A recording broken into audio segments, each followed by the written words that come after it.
From a young age, I was captivated by the idea of flying. While other kids played with toy cars or dreamed of being athletes, I imagined soaring through the clouds, free from the ground.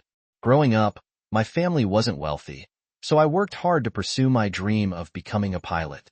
Despite the challenges, that dream fueled every decision I made as I got older. I took on any job I could find to save for flight school, whether it was late shifts at the diner or mowing lawns. When I finally earned my pilot's license, all that hard work paid off. Soon after, I began flying for the Air National Guard. However, after my time with the Guard ended, I faced a hiring freeze with the major airlines, leaving me working for a smaller regional airline. Through it all, Amita, my wife, was my constant. She came from an even poorer background than I did, but we stuck together from third grade on. I told her in junior high that I'd be a pilot, and she said, "Take me with you." I promised, and we got married as soon as we could. Amy was nearly 6 feet tall, slender with freckles, big ears, and a large nose. To me, she was the most beautiful bride. She followed me everywhere during my career, making our home cozy no matter where we were. She was great at saving money, haggling for everything we needed, though she had a weakness for postcards, which she collected from every place we went. We bought a fixer-upper house with our savings and my modest salary of just over $25,000 as a regional airline pilot. I didn't mind. I had Amy and the chance to fly every day. She found work with a real estate developer, and we worked together to make ends meet.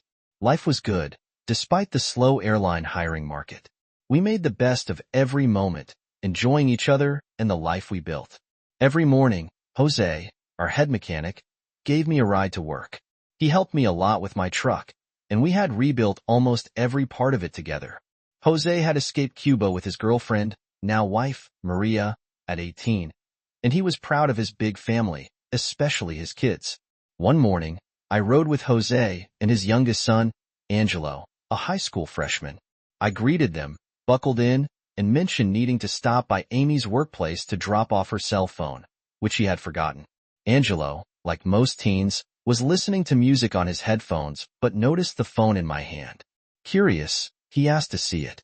I tossed him the phone, and soon after, he commented, "Someone's going to get lucky today," showing me a message on Amy's screen. The message read Protein Lunch Day. Confused, I asked what it meant, and Angelo showed me more text between Amy and a man named Troy, her boss. They were clearly having an affair. The shock hit me hard. I felt sick and asked Jose to take me home immediately. Angela forwarded the messages to me, and I confirmed the sender was Troy Kingston, Amy's boss at King One Developers. It felt like a terrible cliché, my wife having an affair with her boss. Jose, noticing my distress, offered to take me to the doctor, but I declined. I just needed to get home. Angelo continued reading the messages aloud, each one making me feel worse. When we finally arrived home, I barely made it to the bathroom before throwing up. As I sat on the floor, leaning against the wall, I remembered how Amy and I had remodeled that bathroom together. Those memories only deepened the hurt I was feeling. Maybe Amy's cheating, I thought, feeling uneasy. Troy Kingston, her boss, was in his 50s, nearly 20 years older than us. He fit the typical real estate developer stereotype, tall, trim, tanned, with dyed hair and plugs to hide his bald spots. He had a big voice and loved cracking jokes, both clean and crude. Trying to calm myself, I hoped it was just one of his jokes. I decided to stop by Amy's office, using the excuse of taking her to lunch and figure out what was going on. It was almost 11:30 a.m., and I hurried to her office at King One Developers. I told the receptionist I needed to return Amy's phone after making a few calls. She said Amy wasn't available. I explained I already had her number since I was holding her phone. The receptionist then mentioned she saw Amy leave with Mr. Kingston and that they often had lunch at his house or the club. Ignoring the knot in my stomach, I said I'd find her later. I drove to Troy's house, which I'd been to once for a Christmas party. It was a big, flashy mansion with an Olympic pool and a red Hummer H2 parked outside, indicating they were inside. The front door was unlocked, so I walked in and heard noise from the upstairs bedroom. With my heart racing, I dialed Amy's phone from behind the door. I heard it ringing muffled inside the bedroom. I stepped back, bracing for what might come next. Troy Kingston, a voice answered. Hey Troy, I said through Amy's phone. She left her phone at home. The office said she's with you. Can you tell me where you are so I can bring it to her? Better yet, let me talk to Amy. Kevin, we're heading back to the office from the club, Troy replied. We just finished a lunch meeting with AC and stopped by my house to grab some paperwork. Amy's in the restroom, standing just outside the bedroom. I listened as Troy lied. I cracked the door open and saw him shout toward the bathroom, Amy, your husband's calling. Amy, wrapped in a towel, casually sat on the bed. The way they acted around each other made it clear this wasn't new. Hey, Kevin, Amy said, taking the phone from Troy. She flirted with him as she spoke to me, pretending nothing was wrong. Thanks for finding my phone. I've been looking everywhere for it. I pushed the door open and stepped into the room. They froze. Well, Amy, I said, pointing at her, I don't think you'll find your phone between Troy's legs. Troy bolted into the bathroom, slamming the door. Amy stayed on the bed. Dressed? I said, we need to talk. No, Amy replied calmly. I'm not going anywhere with you. I like living this way. I was shocked. You enjoy being a cheating liar? I'm sorry you found out this way, Kevin, she said, unfazed. But I want a better life than what you can give me. Troy can provide that. Now, not in a few years like you might. This is what you're trading our marriage for. I'm not throwing anything away, Amy said, still calm. I asked, gesturing around the room. I followed you for 15 years, living like a pauper, but I deserve better now. I'm tired of clipping coupons and shopping for sales. I want more, and Troy can give it to me. I ask you to respect my decision. I was speechless. Respect what, Amy? You cheating and Troy hiding in the bathroom?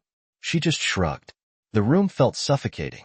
I tossed the phone back to her and walked out, flipping her off as I left. You two deserve each other. I have flights tomorrow. Get out of my house for the rest of the month. I was in a daze. They say grief has 7 stages, but I was stuck in shock and denial for 2 weeks. How could Amy do this? Had I missed the signs? As a professional, I was trained to notice small details before they became big issues, yet I completely lost awareness in my own life. Every morning, I woke up expecting to see Amy, and then the painful memories would hit, starting the cycle all over again.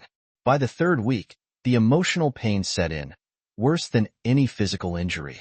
Amy had shattered my heart, and the grief was unbearable. Jose and his wife, Maria, were my lifeline. They were the only ones I confided in, and they were just as stunned. Leaving a spouse was incomprehensible to them. Jose had taken a bullet during their escape from Cuba, and Maria had nursed him on a raft until they were rescued. They both worked tirelessly to build a life in America while raising 6 children. Their love and loyalty were unwavering. At the end of the month, anger hit when the bank called. I was overdrawn. Amy had emptied all our accounts. I couldn't get a new line of credit, and the bank refused to help, as Troy Kingston was a big client. To top it off, a man served me divorce papers by my truck. Realizing I was in serious trouble, I researched the situation. Amy was claiming the repairs on my old truck were equal to her new Camry, and she had cashed out all our assets. She offered me the house with an inflated appraisal, leaving me 10 days to avoid foreclosure. Jose's son, a law student, reviewed the papers with his professor. He warned me I was at a disadvantage. Amy had powerful lawyers. Thanks to her new relationship, I would lose the legal battle.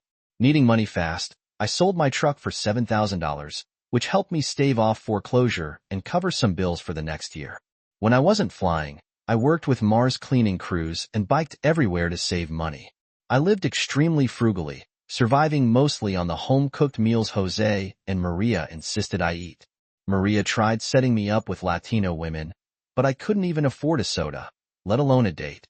By the start of my 2nd year, my divorce was behind me and I was starting to get ahead.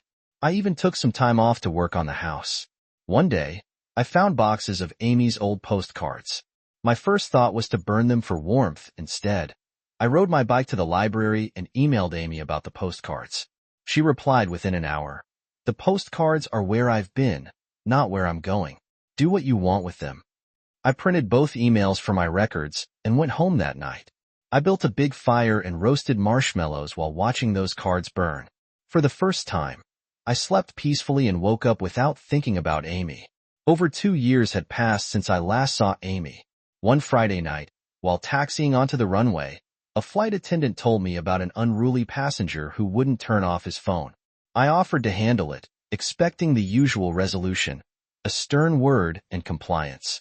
To my surprise, the passenger was Troy Kingston, drunk and shouting on his phone. Even more shocking was his companion, my ex-wife Amy, barely recognizable. She was covered in jewelry, with bleached blonde hair, a nose job, plump lips, and plastic surgery everywhere. I realized where all the money had gone. Good thing Amy didn't waste it, I muttered. Switching to professional mode, I approached Troy. Mr. Kingston, you need to turn off your phone for the safety of the flight. Troy snapped back. Off? Flyboy, I'm closing a deal worth more than you in this airline. I turned to Amy, asking her to reason with him. She stared out the window, ignoring me. Sighing, I returned to the cockpit and announced over the intercom, "Ladies and gentlemen, we'll be returning to the terminal briefly. Thank you for your patience." My first officer had already taken us back to the gate where airport security was waiting. Troy Kingston's day took a turn when 3 loud airport police officers, followed by a Homeland Security agent, boarded the plane. Troy was let off in handcuffs, facing charges for interfering with the crew and endangering the aircraft, federal offenses since we were on the runway. The DHS officer told me Troy would spend the weekend in a holding cell, as federal courts don't operate on weekends, and he'd also be placed on the no-fly list for 90 days. To add insult to injury, Troy was billed for the fuel, landing time, and ground crew expenses. Well, couldn't happen to a nicer guy, I thought as we taxied back out. Later, I was sitting at Jose and Maria's kitchen table, celebrating their daughter starting medical school. Jose, proud of her, beamed. She's going to be a rocket surgeon. I smiled, declining more drinks. Seeing their happiness reminded me of what I had lost with Amy. Not like that worthless Amy, Maria said bluntly. Captain, let me find you a nice Latina. I'll treat you good. I smirked. Maria, with her thick accent, was always trying to set me up. I'm a bit hesitant after last time, I joked. Maria mumbled something to Jose in Spanish. Captain, you're better off without her, he said. No argument. I shrugged, scooting closer. Maria added, Amy didn't know what she had. Her life isn't so happy now. Curious, I asked. Come on, Maria. What do you know? Maria, with her network of cleaners and housekeepers, had the best gossip around, rivaling any intelligence agency. She leaned in and whispered, My girls say Amy's not doing well. The other wives call her a lemon pie because they're afraid she'll steal their husbands. Amy throws parties, but no wives show up, just some husbands who look at her like she's a piece of meat, which makes her and Mr. Kingston mad, so no more parties. I tried not to laugh.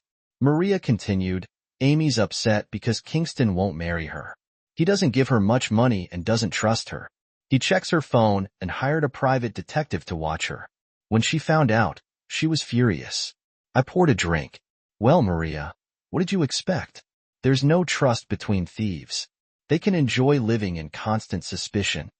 Maria wasn't finished. I send older ladies to clean for Mr. Kingston. He's always trying to touch the younger ones, but Amy blames the girls and complains that they treat him badly. I know it's not true. If Amy can't keep him happy, why blame the staff? I said sarcastically. No one wants to work there anyway. He never tips. Maria laughed. Jose jumped in to change the subject. Captain, we're going golfing tomorrow. All around at 9. Rivers and a raffle golf. You play? I asked, surprised. Jose nodded. When we came to America, Maria noticed successful people play golf, so she bought me clubs on sale and made me take lessons, even the kids, but she never lets me rent a golf cart. Maria gave him a stern look. We're saving for the kids' college. God gave you legs. Use them. Jose raised his hands in mock surrender but smiled, taking Maria's hand.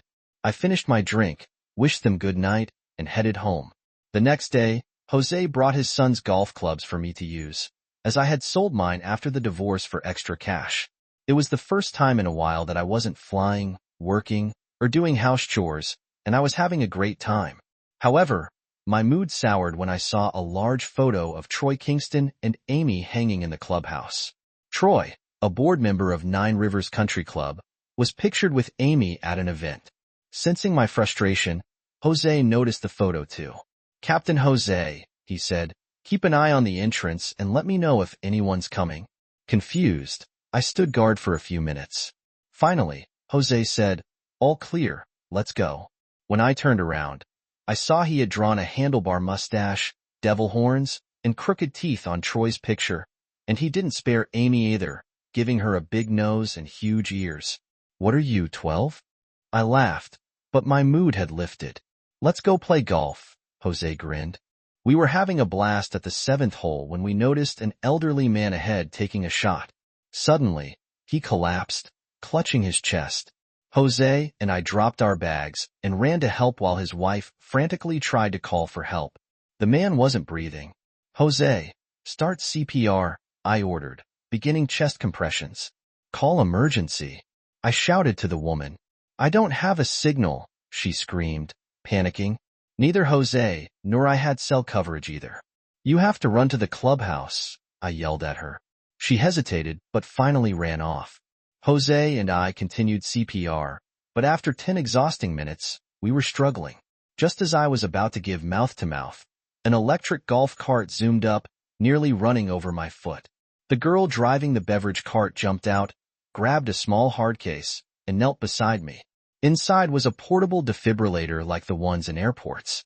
"Stand back," she said, ripping open the man's shirt and attaching the sensors. "Jose, get help," she ordered.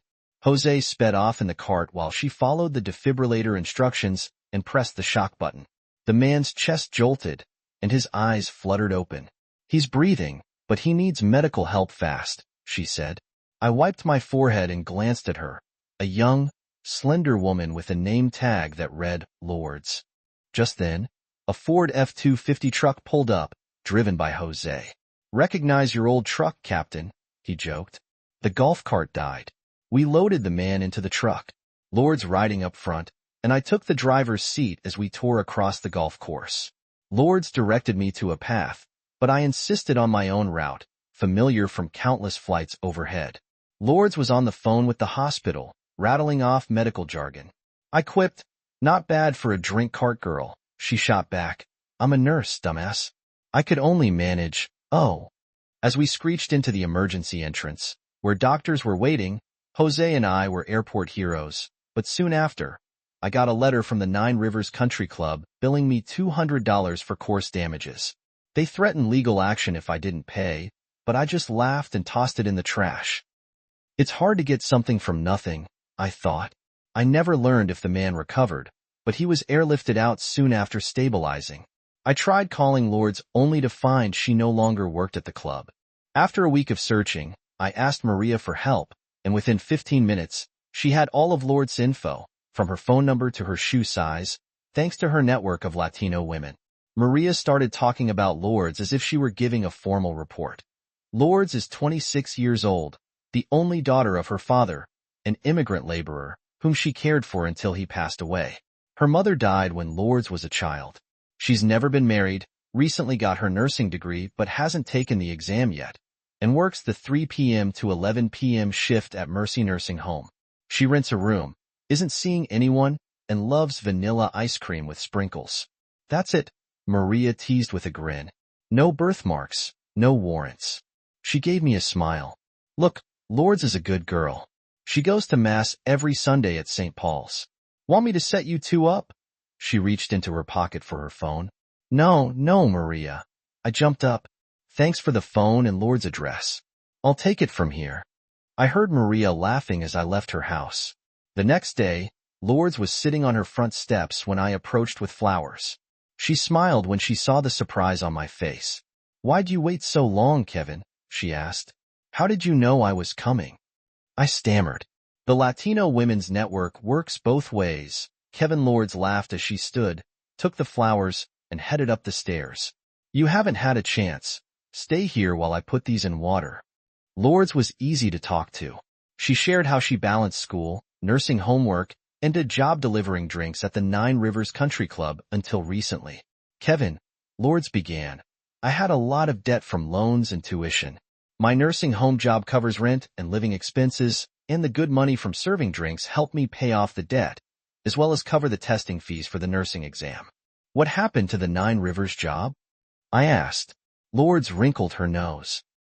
After that little monster truck ride, the board fired me. They said I left early. I know it was that board member Troy Kingston. He's been trying to sleep with me since I started there. Now he entertains his secretary every Wednesday during lunch. Lourdes shuddered. I wasn't shocked. Lourdes knew about my situation in marriage. The Latino Women's Network circulated a lot of gossip. Some of it was exaggerated, and much of it was wrong, as I'd found out. You know, Kevin, Lourdes said, most of the gossip says your wife left because she switched teams. Some think it's because you were gay. Suppressing a laugh, I asked, where did that come from? Lourdes looked slightly embarrassed. Some girls on the cleaning crew were more than interested in helping you through your grief. The skirts got shorter, and the blouses lower. You never reacted, so they figured you must be gay. I laughed. You must mean Anita and Orlando. There's no way I missed their attempts to cheer me up. I slapped my knee. Lourdes, tell them I appreciate it, but I have a strict rule. How to put this? I don't eat where I trailed off, grinning. Lourdes chuckled. Good. I'm glad you noticed. Did your ex-wife not have that rule about work? I replied, Amy can eat crap. I wanted to see more of Lourdes, Kevin. I'm not AED, but I'm not much to look at, Lourdes said. Can we meet tomorrow? I'm working on the house tomorrow. Having trouble with the door hinge. I said, maybe you made the mortise holes too shallow. How did you adjust the reveal? She asked. Morty, what? I was confused. Lourdes rolled her eyes. Oh, Kevin, just give me your address. I'll be there tomorrow morning. Lourdes grew up around her dad, a laborer and handyman. What she knew about home repair rivaled the crew from this old house. If she didn't know something, she'd bring a retired craftsman from the nursing home to teach us. We spent every spare moment together, growing closer each time, but it wasn't the closeness I had expected. The night went great, and the morning even better. I've been thinking about something for a while, Lourdes. Will you move in with me? I asked. Lourdes raised an eyebrow. Kevin, I'm not the type of girl who moves in after one good night. Lourdes, I want you in my bed every night, I said, admiring her. But it's also practical. It'd be cheaper to live together than apart. You'll save on rent and reach your goals faster, passing the nursing exam and all that. I'm not a freeloader, Kevin. I'm not trading myself for a place to stay, she said, crossing her arms. I always pay my way. You still pay, I teased, grabbing her towel. You can keep fixing up the house for rent, honestly. I should be paying you for everything you've done. Lourdes threw the towel back and sat on the bed, thinking. I held my breath, waiting. Finally, she turned and said, Kevin, do you think your friend Jose will lend us his truck to move my stuff on Friday? We'd been together over 6 months now. The house had never been in better shape, and I was happy. I still worked cleaning houses and logging as many flight hours as the FAA allowed, but Lourdes had changed my life. I wanted to propose, but knew she wanted to get her nursing license and establish her career before settling down. The housing market crash hit our town hard, and no company felt it more than King One developers. Troy Kingston, who worked within a week, saw the company collapse like a house of cards. The bank pulled several loans, and Troy's entire operation fell apart. Federal regulators started investigating, and it turned out Troy had mixed funds, mortgaged properties he didn't even own, and was over-leveraged in real estate. He didn't even have enough money to file for bankruptcy. Troy, facing overwhelming challenges, made a tragic decision one night. He drove into his garage and never came out. I felt sorry for the financial mess he left behind for others, but not for him. Oddly, I didn't even think about how this would affect my ex-wife, Amy. She was in my past, and I was focused on my future with Lourdes. A few weeks later, as I walked home from the bus stop, I saw a figure sitting on my porch steps. It was dusk, but even in the dim light, I could tell who it was. Hi, Amy, I said, standing over her. Hi, Kevin, she replied, looking up at me but not moving from the steps. Amy, I'd love to say it's good to see you, but that would be a lie. I've had a long day and just want to get inside. Amy didn't budge. Why are you walking, Kevin? Where's your truck? She asked. You're sitting on it, I said dryly. Amy looked around, confused. Oh, you sold it for the house? I get it, but why, Kevin? You loved that truck? I loved a lot of things back then, Amy, I said coldly. You learn to live without things when you have to. That truck never let me down, unlike other things, and I still miss that truck to this day. What about me, Kevin? Do you ever miss me? Amy asked softly. Of course, Amy, I said sarcastically. I miss you with every bullet. Amy sighed, but I kept going. Besides, how could I miss you? You're still here. Kevin, please, can we talk? I just got out of the hospital 2 weeks ago, she pleaded. I'm sorry to hear that, and I wish you a speedy recovery, I replied indifferently. But I don't see how your health concerns me anymore. You made it clear years ago that I wasn't enough for you. Kevin, please. Troy's dead that night. I almost died too. Yeah, I heard his little stunt in the garage nearly took you with him, I said. I guess those Hummers really are bad for the environment. Maybe you should have convinced Troy to go hybrid. That's not funny, Kevin, she said. I'm not trying to be funny, Amy, I said, rubbing my chin. I'm tired. Maybe we should just go our separate ways. Kevin, please, she begged. Let's just go inside for a few minutes. I need to talk to you. I sighed and motioned toward the door as Amy struggled to stand. I noticed how tall she still was, but her face had changed. It wasn't just the plastic surgery. Something else was off. In the fading light, I saw she was using a cane, leaning heavily on it. I quietly picked up her gym bag as she climbed the steps, opening the door. I thought, this is going to be one hell of a conversation. Amy and I sat at the dining room table under the light. I saw how different her face was. One side was frozen, with her eyelid drooping and the corner of her mouth pulled down. The size of her lips only made the unevenness worse. She kept dabbing away a little saliva with a handkerchief. It was a stroke, Kevin, Amy began. Carbon monoxide poisoning did it. I was lucky the maid came earlier. I would have died. One side of my body is weak, and my short-term memory is shot. It gets worse when I'm tired. I'm sorry to hear that, Amy, I asked, keeping my voice neutral. How are you doing now? Kevin replied, that's why I'm here. I need money. I nearly choked on my coffee, sputtering it onto the table. It took a few coughs to clear my throat before I could clean up the mess. You've got to be kidding me, I said. I'm sorry for your situation, but I'm barely getting by myself, and you know why. Amy avoided my gaze, looking down. Besides, I continued, didn't you have assets from your time with Troy? Last time I saw you, you were decked out in more jewelry than a rapper. Amy wiped the corner of her mouth again. It's all gone, Kevin, she said. Troy pawned everything, trying to keep the creditors off him before the collapse. What little was left got seized by bankruptcy attorneys after Troy's self-destruction. The cops turned the house into a crime scene. I just got back in last week and only managed to grab this gym bag of clothes. I stared at her. Emotions I thought were buried threatening to surface. What about social services or disability? I asked, trying to stay calm. Amy explained, I applied, but most programs take 90 days to review, and they already told me my injuries don't qualify for full disability, so I won't get much help. Amy let out a bitter laugh. And none of Troy's old friends are willing to help you, Amy?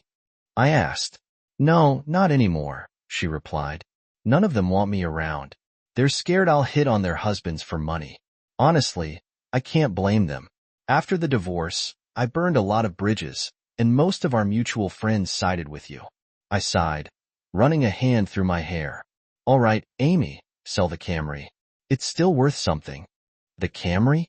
Never mind, Amy said, her voice shaking. Troy bought it for me, but the title was in his name. One developer took it too. A bank took it too. A surge of anger welled up.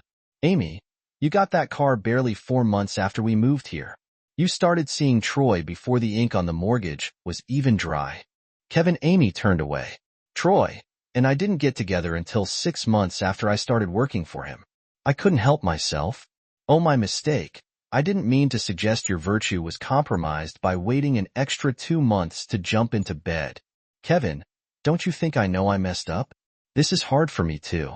I never wanted us to end up like this, Amy said. Looking at my distant expression, Amy, do you really want to dive into this? Yeah, Kevin. Why not? I waved my hand. They say the truth sets you free.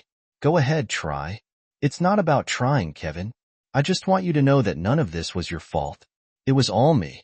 I got swept up in it. At first, it was great when I started at King One Developers. I was treated like royalty. Troy always picked up the tab. For once, I didn't have to worry about prices or accounting change. He gave me attention, and suddenly, I was surrounded by important people. They made me feel like I was somebody. You were somebody, Amy. You were my wife, my partner since we were kids. Wasn't that enough? I see that now, Kevin. I just wish I'd realized it then. It all started when you left for that 3-day charter flight. Troy invited me to a political fundraising dinner, $2,500 a plate. My meal alone could have covered 2 months of our mortgage. Did you get chicken or fish? I asked, smirking. Kevin, stop. I'm being serious, Amy sighed. Troy had been sweet for weeks, but this was different. He bought me a $2,000 evening gown, and he didn't even flinch at the price. Everyone thought I was his girlfriend and treated me like a VIP. We sat with a former vice president. I got swept up in the glamour, the power. I felt like I was on top of the world. By the end of the night, we ended up in the parking lot, having fun in his Hummer. The valet must have gotten quite a tip, I said sarcastically. Kevin, please, it wasn't like that. What do you call it, Amy? Classy having fun in a parking lot. Sounds more like something you'd see on a street corner. Did you crack open the moon roof to make it more romantic? Amy blushed but pressed on. I felt so guilty the next day, terrified you'd find out when you came home. I stuck to you like glue to make up for what happened with Troy. Wow, Amy, and here I thought you were just showing gratitude to all the plumbers. Kevin, I promised it wouldn't happen again. I swore I'd be the best wife, but Troy kept apologizing, saying we'd had too much to drink, that it was a mistake. He didn't want to lose me as an employee over one slip-up. He was so smooth, and I fell for it. A week later, I went with him and some other executives to the coast for a big project. He chartered a private jet. It was so exciting. On the way back, Troy landed a multi-million-dollar deal. There was celebrating, drinks, hugs, and then we ended up in the plane's bathroom. I couldn't help myself. Amy, I see all that glamour really weakened your resolve, I said coldly. I'm not proud of what I did. I'm not making excuses. I'm just telling you how it happened. After that trip, I gave in and enjoyed the lifestyle, gambling, fine dining, jewelry.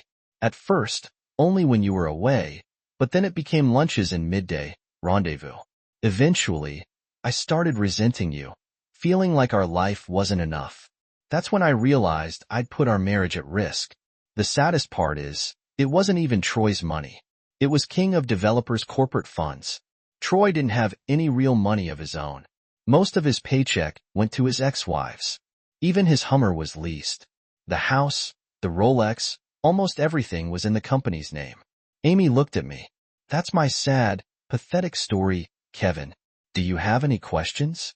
Just one or two, Amy, I replied, folding my hands on the table. If you had the life you wanted, why didn't you divorce me right away?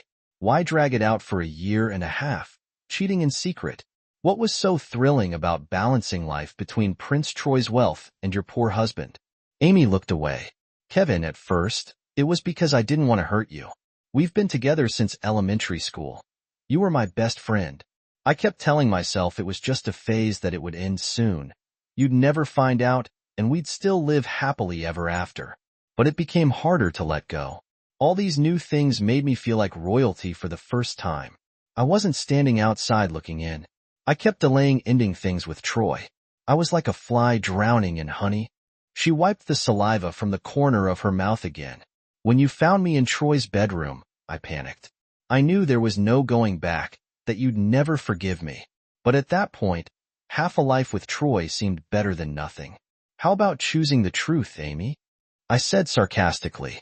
We might have worked things out if you'd come to me after the first time. Kevin, believe it or not, I was planning to end it in 2 days, even if you hadn't caught us. I was going to quit my job and leave Troy that Friday, cold turkey. I was ready to dedicate myself to you, to our marriage. I'd already printed and signed my resignation letter. It was sitting in my desk drawer. Nice try, Amy, I said, my voice dripping with irony. It makes me regret barging in on you and Troy. 2 more days, and none of this would have happened. I was such a fool, I added. Let me guess, I continued. You don't have that letter with you, do you? No, Kevin, she replied. I can't prove it, but it's true. After I moved in with Troy, I got bored. Everything revolved around him. I started having more fun on my own. All right, Amy, I said, here's a classic question. Was Troy better in bed than me? I watched her hesitate, searching for an answer. If I wanted someone to lie to me, I'd pay for it. So don't lie, just tell me the truth. Amy sighed. Kevin, you were my first, and before Troy, you were the only one. We were always good together, but Troy, well, he was older and more experienced. He's been with a lot of women over time. I felt indebted to him for everything he gave me. So, payment for services rendered, I asked. I wasn't a promiscuous or anything if that's what you're implying, Amy said, trying to smile. What do you call someone who exchanges favors for goods or services? I asked. That was different, she replied stiffly. If it looks like a duck and quacks like a duck, I said. Whatever, Kevin. But no, we did it in our house or our bed, Amy exclaimed. Never, not even once, I pressed. No, Kevin, Troy wanted to. But for me, it wasn't about the affair or even Troy or you. It was about the lifestyle. For the first time, I was living first class. I thought I was rising above everything. Amy glanced around the room. I didn't want to go back to this, I continued. So, Troy didn't mind sharing you for 1.5 years while you were cheating on me? Was he as generous with others after you moved in? Troy was very possessive, Kevin. He wanted me to cut you off after we started, but I ignored him. I never had a relationship with both of you on the same day. Troy loved parading me around but hated it when I talked to other men. The irony is, he had women all over the place, girlfriends, escorts. When he traveled, he'd invite call girls, but when it came to other women, he liked it to be just us. Once I gave in with his second wife, they were still on good terms, but I didn't enjoy it. She was like a caricature, a trophy wife, bleach blonde and empty-headed. I couldn't resist. Amy wrinkled her nose. As sad as it sounds, back then, I thought she had it all. The money, the looks, the front row seat to everything I wanted. I used to laugh at people like that. Then I became one of them, plastic and hollow. I smirked. Did I pay for all of Barbie's makeup, or did Troy cover the silicone? Amy wrinkled her nose again. Kevin, it wasn't your money. Troy hid the surgery costs in some project budget. I'm sure the auditors will want it back. You've always been a good negotiator, Amy. Maybe you can use some of those bedroom tricks Troy taught you to settle with them. Kevin, I can't live like this anymore. I just want to disappear. I shook my head. Amy, if you want to go out like Troy did, I can't help you. I have a garage, but no car, sorry. I shouldn't have kept making cheap jokes about Amy. It felt like kicking someone when they were down, but I couldn't stop. Deep anger kept bubbling up. I thought I was overheard, but was I? They say love and hate are 2 sides of the same coin. I couldn't sort out what I was feeling, whether it was disgust at the person Amy had become or anger at what she had done to me, to us, to our relationship. Kevin, Amy said, I know a lot has happened, but before all this, we were always there for each other. I really need you now. We've been together most of our lives, and we've both grown and changed. Can't we try to keep what we had? I stood up. Amy, I'd rather chew tin foil and shave my head with a cheese grater. I finished my now cold coffee and added, I don't know who you are anymore, and I just don't trust you. How do I know you haven't stashed away a bunch of money or jewelry? Maybe you're just waiting for everything to blow over, so you can laugh at me again and leave me with nothing. Amy slumped in her chair, her hope fading. I'll never leave you again. Please. I need your help. I'm sorry, Amy. I can't take that risk anymore. It's too much, I replied. Can't or won't? She asked quietly. What's the difference? I replied. Just then, the door opened and Lourdes walked in, wearing her nursing uniform, floral and practical, just back from her afternoon shift. "Oh, hi, Lord," she said, taking in the scene. She walked over to Amy, leaned slightly, and extended her hand. With some effort, Amy raised her hand to shake. "I'm Amy." Lourdes froze for a second, then recovered, eyeing Amy's cane, limp arm, and the look on her face. "Bell's palsy?" Lourdes asked, pointing to Amy's face. "I beg your pardon," Amy replied. "Bell's palsy," Lourdes said professionally, "damages the nerve that controls the facial muscles, causing paralysis, common with herpes." "I don't have herpes," Amy snapped, then softened. "But I can see why you'd think that after what I did to Kevin." She went on to tell Lourdes the full story. When she finished, Lourdes asked to speak to me in the kitchen. "Kevin," Lourdes began, "we can't just throw Amy out on the street, okay? I said I'd call one of Jose's sons. They can drop Amy off at the shelter." Lourdes squeezed my hand so hard I felt her nails. "Kevin, you can't be serious. You can't leave someone like her in a place like that. They'll tear her apart." "What do you expect me to do?" Lourdes asked. "Invite her into our bed? The three of us?" "You heard me. It wouldn't be Amy's first time with another woman. Or maybe that's your plan." I raised an eyebrow and shot her a mocking look. Lourdes let go of my hand and waved me off. "You men are all the same. Put your fantasies away. It's more like a nightmare." I said, "Losing you to Amy would have me sucking on a tailpipe." "Whatever." Lourdes rolled her eyes. "Amy can sleep on the couch tonight. We'll figure the rest out tomorrow." "So, who's this Lourdes now?" I asked. "The Latin version of keep your friends close, but your enemies closer?" I noticed how Lourdes had jabbed Amy earlier with the herpes remark. Lourdes lowered her gaze. "Yeah, I shouldn't have said that. It was nasty, kicking someone when they're already down." She sighed. "Then I remembered you, Jade, it's just one night. You better count the silverware when you wake up." I muttered, "Kevin, we don't have any silverware worth stealing." Lourdes replied, "Doesn't it bother you that my ex-wife, with her reputation, is going to sleep in this house?" I asked. Lourdes looked at me seriously for a moment. "I know you, and more importantly, I trust you. Besides, if you leave me for plastic and trout lips, you were never mine to begin with. That's never going to happen. You're stuck with me," I said, kissing her. The next morning at 6 a.m., I was in the kitchen dressed in my maintenance jumpsuit. I wasn't flying that day, but had 3 houses to clean for Jose Maria's wife's company. "Good morning, Kevin." Amy stood in the kitchen doorway, wrapped in a blanket. Her hair was tied back, and after a night on the couch, she looked worn out. I only hummed in response, turning my attention to my cup of coffee. "Kevin, do you still have our boxes of cards?" Amy asked, yawning. "Those were your cards, Amy." "No, I don't have your postcards anymore," I said. "Where are they?" she pressed. "I burned them." Amy roasted marshmallows over them. "Actually, sort of like watching our past go up in flames." "Oh," Amy said, looking unhappy. We sat in awkward silence for a while. "Kevin, I just want to thank you for letting me stay the night," Amy finally said. "Don't thank me, Amy. I wasn't thrilled about it." "Thank Lourdes," I replied. "Yes, Lourdes." Amy paused. "You and her." I didn't answer. My relationship with Lourdes wasn't any of Amy's business. Amy started wiping saliva from her cracked lip.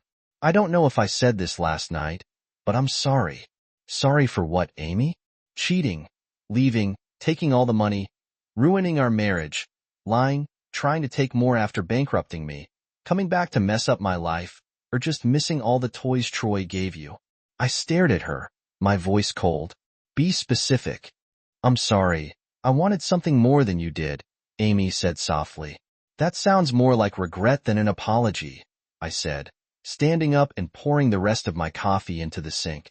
"Tell me, Amy, if the house of cards hadn't fallen and you still had everything from the last 3 years, would you still be here?"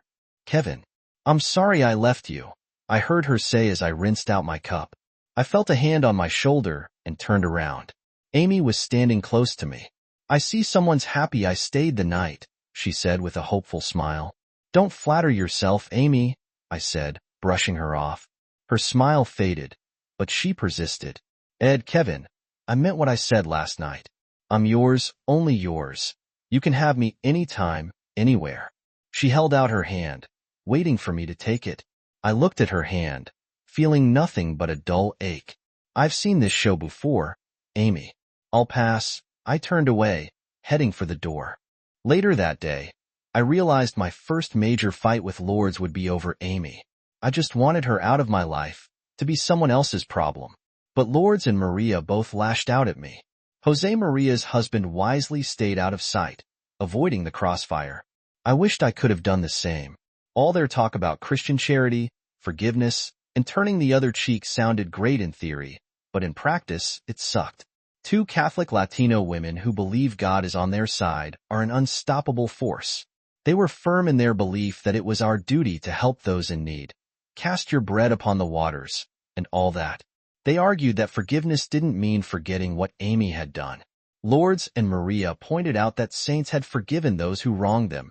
Even Jesus forgave Judas for the ultimate betrayal. I'm no saint, I replied, and any resemblance between me and Jesus is purely coincidental. Amy and Maria weren't discouraged. They insisted that since I had once loved Amy enough to marry her, her past loyalty to me, no matter how things ended, meant I should help her now. Good grief. I'd rather deal with a couple of rabid badgers than those two. Lourdes dismissed Amy's recent attempt to seduce me, calling it post-traumatic stress from the sudden collapse of her world. She said it was Amy's way of trying to reconnect with the safer past. Lourdes was better than me. I couldn't buy into that excuse. Eventually, Maria found Amy a job cleaning houses, a far cry from her old glamorous life. The best place we could put Amy was in the mother-in-law apartment above my garage, which Lourdes arranged. Amy paid a small rent, which helped a little. Lourdes and Amy sometimes sat together on the porch and talked. I avoided Amy whenever possible. Who wants to relive a train wreck? Lourdes said Amy kept to herself, worked, went to church, and rarely left the apartment. I had some choice words for where I wanted to send Amy, but I kept them to myself, only muttering them under my breath a few times. In all honesty, Amy never tried to pull any stunts or hit on me again. After a few months, things finally calmed down. One evening, as I returned home from my flights, I saw Lourdes on the porch talking to an older woman with silver hair. She looked vaguely familiar. I extended my hand to introduce myself, but the woman hugged me tightly. Kevin, you remember Mrs. Talone, Lourdes said, gesturing toward her. And then it hit me. She was the wife of the man who had the heart attack on the golf course that day, the man we'd saved. Now, I had a name and a face to match the memory. I let her go to get help, while Jose and I performed CPR on her husband. Come on, Mrs. Talone, exclaimed, pulling me into the house. He's been waiting for you all day, and he's as cranky as an old bear who's waiting for me. As we entered the dining room, sitting at my table surrounded by a pile of official-looking papers, was the man we'd rescued from the golf course. He had silver hair like his wife, was medium build and height, but exuded authority. An eye rested on the chair beside him. Damn boy, get over here, the silver-haired man barked. I'm Boone Talone, and I've been waiting to meet you for a long time. He raised his cane and tapped the chair beside him. Sit your lucky ass down right here. Boone Talone was a man who expected things to go his way. Feeling slightly intimidated, I sat next to him. He slapped me on the back so hard I almost toppled out of my chair. Damn boy, mind if I call you Kevin? He said without waiting for a response. I owe you my life. Boone Talone always pays his debts. He tossed a piece of paper into my lap. Listen up, Kevin. This is a personal services contract. I've got a Learjet 60, and you're going to be one of my personal pilots once you get your certification on it. The contract's for 15 years with annual raises and bonuses. It renews every year, whether I live or die. You're set, just don't crash the damn plane. If you do, you're dead anyway, so no worries about getting paid. Doc says I can't fly anymore, but I need to stay airborne. The Lear stays here. All paid you. Got it? I glanced at the paycheck amount on the contract, and my eyes nearly bulged out. It was ridiculous money, like winning the lottery. Mr. Talone, this is very generous, but... Boone cut me off, his voice rough. You think my life's not worth a few bucks? Hell, the insurance company should pay you for saving my skin. You kept them from having to cough up my life insurance payout. I was speechless, but Boone wasn't done. Next, he said, sliding another stack of papers my way. Here's the deed to this house, fully paid for. Consider it a signing bonus. I can't have my pilots worrying about mortgages when they're flying me around. I need them focused. He paused, then added, and there's the title for a new F-250 Power Stroke pickup. You can pick it up at the dealer tomorrow. I don't want you standing at some damn bus stop. Got it? Boone tapped his cane and said, that $1.4 million from Nine Rivers? Forget it. My lawyers are handling it. You'll get an apology and a full membership by the end of the week. He then turned to Lourdes. We need to get you a nursing license. I've got tutors lined up, and you'll pass the test in 90 days. After that, you'll work at All Saints Hospital in pediatrics and cardiology. In a year, you'll be my flying nurse, and your student loans are fully paid. Lourdes, shocked, hugged Boone, who chuckled, careful, you'll set off my pacemaker. I thanked Boone but mentioned Jose. Boone grinned. Jose is covered. He's getting certified on the Lear 65 with a raise. I also paid off his kids' tuition, housing, and loans. Before leaving, Boone added, now you two need to get married. I don't like my employees living in sin. Lourdes and I did get married, though. It became a big event at Nine Rivers, organized by Maria and the Latina women, with Boone footing the bill, including a cruise as a wedding gift. Amy was there too. She was doing better but still needed a cane and had some memory problems. She rented the apartment above our garage, and though I was polite, I kept my distance. She started seeing someone from her church, and I wished them well. My new job brought together my two loves, Lourdes and flying. Lourdes sent postcards to Amy from every place we visited, and they'd sit on the porch discussing the details. That would soon change, though. Lourdes had to stop flying for a while because we were expecting a baby soon. I'd have 3 loves.